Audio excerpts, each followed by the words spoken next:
dans le 6-9. Tous les matins, 6h, 9h sur Énergie. Il est pile 7h, soyez les bienvenus sur Énergie, qu'on amène le coq et qu'on démarre cette nouvelle heure. Énergie. Le coq.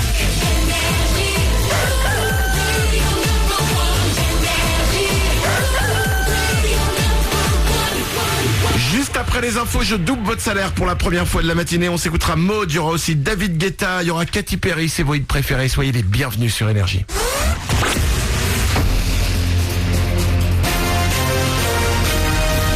Toute l'actu sur Avignon avec Frédéric Plat. Bonjour, un changement de saison qui se sent. L'été est derrière nous, place à l'automne en ce mardi 23 septembre. Au programme de la fraîcheur au réveil avec un vent faible, égare plus de 11 à 14 degrés.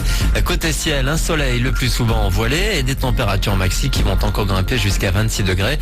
Et il devrait pleuvoir la nuit prochaine. Une ville plus propre, c'est l'un des souhaits de Cécile L à la veille du conseil municipal de la rentrée. D'ici la fin de l'année, de nouveaux sites d'enfouissement des déchets devraient apparaître en intra comme en extramuros. Vous avez plus d'infos ce matin dans votre quotidien Vaucluse matin. Autre sujet abordé dans les colonnes du journal, la municipalisation des cantines avec un ticket qui ne devrait pas augmenter ou encore l'interdiction pour les grandes surfaces de s'agrandir. L'actu ce matin, c'est également la condamnation hier d'un homme après des affrontements qui avaient opposé supporters et forces de l'ordre. C'était en juin dernier à l'issue de la rencontre Corée-Algérie lors de la Coupe du Monde de foot. Son casier judiciaire étant jusque-là vierge, il s'en sort avec 70 heures de travaux d'intérêt général. Gros plan également ce matin sur ce Français enlevé en Algérie, un homme de 55 ans originaire de Nice parti pour faire de la randonnée avec des amis depuis 2 jours. Il a été kidnappé par des terroristes proches de l'État islamique.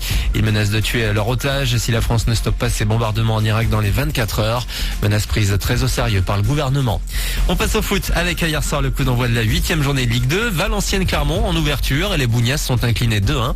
Les autres matchs se jouent ce soir avec Arles-Avignon-Laval notamment. Pour les ACistes 17e du championnat, il va falloir marquer et gagner parce que le bilan de ce début de saison est pour le moins mitigé. Le capitaine Hugo Martinez. Depuis le début de l'année, mis à part le match contre Tours qu'on a un peu déjoué, on a montré qu'on savait jouer au ballon et qu'on savait faire des belles choses. Donc après, il manque pas grand chose pour avoir le déclic, quoi. Il faut gagner, on n'a pas le choix. En plus, on est à la maison, il faut gagner.